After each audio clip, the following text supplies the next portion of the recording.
Good morning, everyone. I'm so glad to be joining you all today to speak about Little Gems, studio craft at Cranbrook's Frank Lloyd Wright Smith House. If you were a young artist in suburban Detroit in the 60s and 70s, you probably would have encountered Mr. Melvin Smith. At a gallery opening, a Cranbrook Academy of Arts student show, a fundraising auction, or a shopping mall art fair, he would have introduced himself, not with his name, but by first telling you, I am the owner of a Frank Lloyd Wright house. Melvin and Sarah Smith built their Usonian home in Blomfield Hills in a remarkable story of will and personal determination. But their dream of a life filled with art did not stop when construction of the house was completed in 1950. In the years that followed, Melvin and Sarah created a social network of artistic friends as rich and varied as their collection of studio craft. For those artists that they met, an introduction at an opening would quickly lead to an invitation to come visit and to be inspired by the house that Frank Lloyd Wright called his little gem. With their very modest salaries as Detroit public school teachers, the Smiths found their own ways of supporting these artists. They purchased large works on layaway, sending small monthly checks. They invited artist friends to come house sit, clear brush, sand and oil the house's red cypress siding. They opened their home for exhibitions, allowing students to show their work and avoid gallery fees, as you can see here in this wonderful exhibition of mobiles by 1968 Cranbrook architecture graduate Noboru Uenishi. The Smiths wanted to connect people, to create a community, a microcosm of what was going on in the wider world of studio craft. And at the same time, they collected a lot of beautiful handmade things to feather their nest. Research and documentation of this collection has been the primary task of my Decorative Arts Trust Marie Zimmerman Collections Fellowship. And I join with my Cranbrook colleagues in expressing our immense gratitude to the Decorative Arts Trust for their support in this project. In the presentation that follows, I will share some of the gems from this research, stories that illuminate the Smiths' collecting as they followed the guidance of mid-century tastemakers, responded to nationally acclaimed craft practitioners, developed lasting relationships with young artists, and connected with Cranbrook's legacy in the field of design. So first, let me introduce the context for it all, the story of the Smiths and their house. Melvin and Sarah both came from big families of first-generation immigrants. Melvin had wanted to become an architect himself, but the uncertainty of a professional career in the 1930s led him instead to the security of a public service occupation as a school teacher. During his teacher training, Melvin encountered the work of Frank Lloyd Wright for the first time and became an instant enthusiast, voraciously consuming any material he could find on the architect and swearing that one day he would own his own Frank Lloyd Wright house. The house became Sarah's dream too when the couple were married in 1940. Both teachers, they took their summers to travel, and the following year, through a series of fortunate incidents, they found themselves in Wisconsin in the studio of Frank Lloyd Wright. Cognizant of their limited salaries, but armed with knowledge of the $5,000 homes that Wright had designed for Ladies' Home Journal and for Herbert Jacobs in Madison, Wisconsin, the Smiths were ready to make their case and ask Wright if one day he would design a house for them. Wright, for his part, was never one to decline a potential commission, especially when the clients were young, enthusiastic, and deeply enamored with his work. He told them to look for a piece of interesting property and write back to Taliesin for the plans. Any action was put on hold, however, by the U.S. entry into World War II when Melvin was drafted into the Army Air Force. By the time that Sarah and Melvin returned to Detroit after the war, moving into the Herman Gardens public housing project, they had a small lump sum from the GI Bill and were diligently saving for the remainder of the funds needed to build, cutting out luxuries like newspapers, laundromats, and trash pickup, and surviving on Sarah's wages alone. The Smiths faced more than just financial challenges in building their dream. As a Jewish couple, Melvin and Sarah battled discrimination to purchase land in the red line suburb of Bloomfield Hills. Their first attempt to buy property was rejected when the sellers discovered they were Jewish despite their surname and backed out of the sale, returning the Smiths' deposit. Their second attempt was successful, but required Sarah to convince realtors to sell them land, despite a deed that banned anyone not of the, quote, pure, unmixed, white, Gentile race from owning or renting.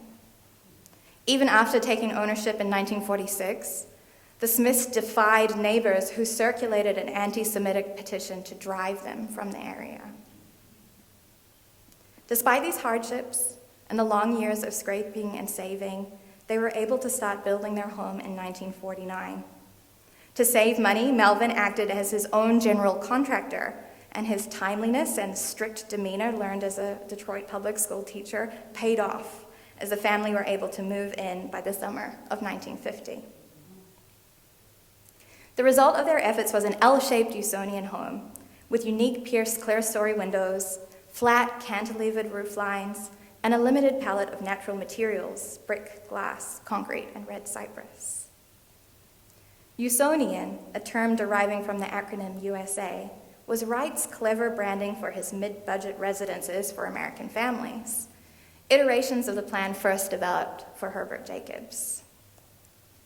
The long, low, modern lines of the house were striking among a neighborhood of much more architecturally conservative homes, and that drew constant attention from passers-by. Sarah and Melvin lived here for 34 years, and the couple, with their son Bobby, are still the only 3 people to have ever occupied the home. As I will discuss, they filled its interiors with craft objects made by local artists and students from nearby Cranbrook Academy of Art, Wayne State University, and Detroit's College of Creative Studies. After Melvin passed in 1984, Sarah began to spend more time with family and in the mid-1990s moved permanently to California. The house and its entire contents were left in the care of Sarah's nephew Marvin and his wife Dory Schwedel, without whose thoughtful stewardship this time capsule of a collection would not have been preserved. In 2017, the Smiths' daughter-in-law Anne Smith-Tobes and her family donated the property to Cranbrook Center for Collections and Research, where it joined the 1908 Albert Kahn-designed Cranbrook House and the 1925 Art Deco jewel box Saarinen House as our 3rd historic house museum open to the public. The Smith House is just 1.5 miles from the main Cranbrook campus. Melvin and Sarah had always opened their home for school tours for Cranbrook students from the very beginning, and it was their hope that the house would be preserved by Cranbrook for educational purposes. For those unfamiliar with Cranbrook's legacy, it is a community founded in the early 20th century on arts and crafts principles by George and Ellen Booth, owners of the Detroit Evening News. Today, Cranbrook is a National Historic Landmark which incorporates a K-12 private schools, a regional science museum, a contemporary art museum, and an MFA granting Academy of Art that counts luminaries of modernist design such as Eero Saarinen, Charles and Ray Eames, Florence Knoll, and Harry Bertoya among its alumni. The proximity to Cranbrook was an important part of the Smiths' lives, and they were a fixture at all Academy events and student shows. Cranbrook was also a draw for Frank Lloyd Wright, who visited Smith House 3 times in the 1950s, quite unusual for a lower-budget Usonian build. On one of these visits, Wright complimented Sarah and Melvin by referring to the home as "my little gem," an epithet he gave to a select few Usonians that he felt particularly executed his vision. The Smiths followed Wright's words very carefully. As you might imagine, Wright was very well represented in their collection of books, now numbering over 1,000 volumes still in situ in the house. The Smiths' collection of art and studio craft followed Wright's insistence on organic architecture, spaces unified by harmonious elements, with an emphasis on geometry, natural forms, and materials. The lasting effects of the arts and crafts movement resonate in objects that combine beauty and usefulness, and the collection is concentrated in media associated with the studio craft movement, a heavy emphasis on ceramics, but also handmade textiles, metalwork, functional and decorative woodworking, among others. In areas of the house, The Smiths' status as Frank Lloyd Wright superfans, the kind of people who clipped newspaper articles or even Denny's advertisements, if it mentioned the architect, butted up against those the arts and crafts preference for the handmade. On the shelf in the hallway, bright white mass-produced reproductions of Wright's design for the Imperial Hotel dinnerware are displayed next to teak chargers that are individually hand-painted with green, red, and gold geometric designs by Val Cox, a member of the Taliesin Fellowship in Arizona. Wright's ideas about integrated organic design were absorbed and disseminated in popular culture through publications like House Beautiful, which was edited by tastemaker Elizabeth Gordon and staffed by many of Wright's former students. Gordon was perhaps Wright's biggest champion in the 1950s, introducing readers throughout America to his buildings and designs and making them accessible through a diffusion line, so to speak, of mass-produced but Wright-approved furniture, textiles, and paint colors. The Smiths certainly followed the advice given in House Beautiful. As textile artist Eileen Oval told me, she recalled Melvin quoting the magazine when he asked her to hand-weave pillows for the Smith House's built-in bench seating. The Smiths were attentive to wider conversations about the role of design in modern American life, and their book collection contains examples of the kind of advice literature that spread ideas about quote-unquote good design to households across America. Mary and Russell Wright's Guide to Easier Living and George Nelson and Henry Wright's Tomorrow's House, neither a relation of Frank Lloyd Wright, argued for the importance of informal but carefully considered spaces for family living. Objects that straddled the line between craftsmanship and manufacturing, art and mass availability were particularly suited to carrying ideas about good design. And the Smiths' table was frequently set with functional ceramics from rival makers Edith Heath at Leff and Russell Wright's own American Modern line at Wright. National trends in design were not just something to be read about, they could be purchased locally too. America House was a retail outlet for the American Craft Council, established by Aileen Osborne Webb. The store was located in New York, not far from where we are now, and was intended to aid craftspeople wishing to sell work and educate consumers wishing to buy. Less known, however, is that a franchise of America House was sold to Englander's Furniture Store and opened in Birmingham, Michigan in 1963. Merchandise was sent directly from New York or selected by a jury from local artists that include Cranbrook names like Eileen Oval and Glenn Kaufman. It was at America House that the Smiths made their biggest ever purchase, an 8-foot-long forged front credenza by nationally acclaimed furniture maker Paul Evans. By the time the sideboard was fabricated in 1967, Evans was a leader in the field of American craft, having exhibited widely and leading a showroom and 2 workshops in New Hope, Pennsylvania, and Lambertville, New Jersey. The credenza's heavy steel doors were welded together by lead fabricator and shop manager Dorsey Redding. In the course of research on this piece, Redding told me that he even signed Evans' name to the works. Here he added an S after the date to recognize Arthur Skip Hines, who was responsible for coloring and patinating the rough welded steel. Melvin and Sarah were aware of Evans' reputation and were willing to make an investment in the credenza. At $2,000 in 1967, the piece was well outside of their $7 a day salary, way out of their price range. But they were able to talk America House into a payment plan that allowed them to chip away at the cost over time. The Evans credenza signaled a shift in the scale and scope of the Smiths' collecting.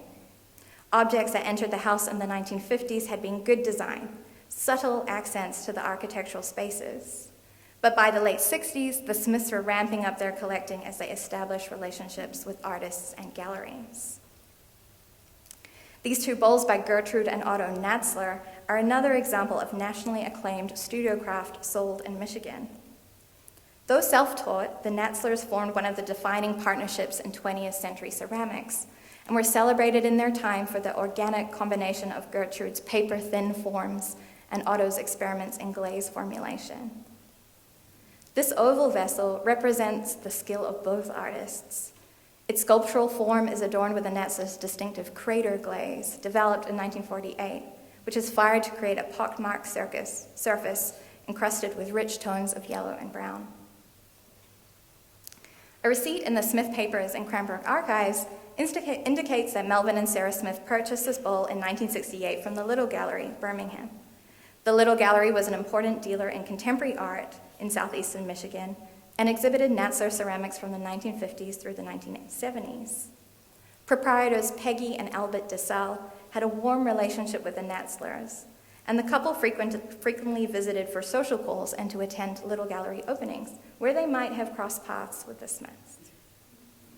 When Gertrude died in 1971, 200 of her vessels were left unfinished in the Natzler workshops.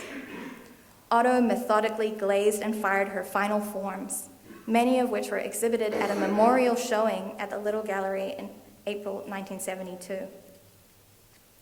The exhibition and new experiments by Otto led to a revival of interest in the Natzler's work. It was during this period that Melvin and Sarah purchased this yellow bowl at a fundraising auction held at the Cranbrook Art Museum in April 1976. The Smiths may have decided to bid on the smooth yellow bowl, I think it says striking yellow glaze, which I like, as a compliment to their earlier purchase, but it is likely that they also hoped to support Cranbrook students through scholarships funded from the auction proceeds. The couple found more immediate ways to support students as well. Urban Japina graduated from Cranbrook's fiber department in 1970.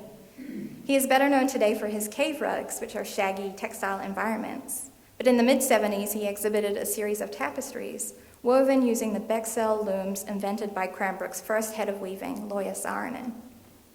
The center panel of the Smith House tapestry was displayed at the 1977 Somerset Mall Art Invitational, where it caught the attention of frequent attendees Melvin and Sarah. In a recent oral history interview conducted by the center, Japina recalled visiting the Smith House to help hang the tapestry. Frustrated at finding no appropriate wall space in the packed interior, he threw the tapestry panel down on the piano. Melvin and Sarah Smith immediately identified that it should be reworked into a piano cover and commissioned Japina to extend the tapestry with 4 panels representing spring, summer, autumn, and winter, which he adapted from Frank Lloyd Wright's design for the Smith House clerestory windows. The Smiths could not afford to pay for the commission outright, and again arranged an installment plan with Japina, who remembers relying on their check as a small but guaranteed source of income while he was finding his feet as a young artist. The support of the Smiths was more than just financial. They also welcomed Japina into their lives as a beloved friend, as they did many, many artists, inviting him to dinners and events to meet others and boosting his career however they were able. In later years, it was not uncommon for the Smiths to take young artists under their wing.